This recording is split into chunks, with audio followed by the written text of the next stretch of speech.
I tried to take biology in high school, but I would always throw up or faint when I had to dissect the cat or the pig.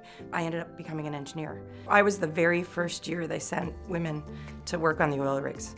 And so I would take what other people might think of as barriers, you know, a very awkward situation living on an oil rig with a bunch of men, and instead I cooked them Christmas dinner. And I learned how to mix the mud, and I learned how to drive a forklift and do all that, and I loved that. One of my MBA profs was a guy named Jim DeWild, and he was a specialist in venture capital in the early 90s. And he taught me a technology startup class at McGill, and he was the one that introduced me to Mike Brown at Ventures West. So I'd have to say that Jim DeWild was the most influential professor I had in my career.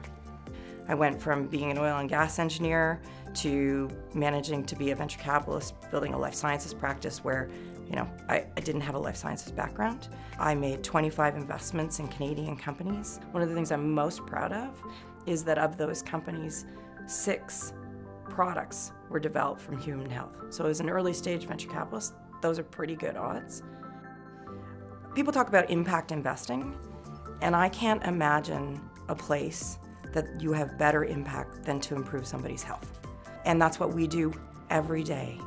And there are so many, I would say, maybe easier businesses to build, but somehow we're all bonded by the fact that that's our goal.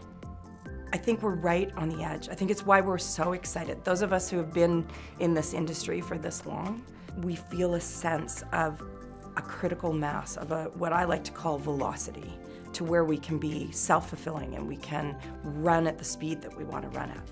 We're right on the tipping point of that. The ROI in life sciences, we employ people at the top salaries, they're highly educated, and we do return money to our investors. What we don't do well is that we don't return enough of that to Canadians.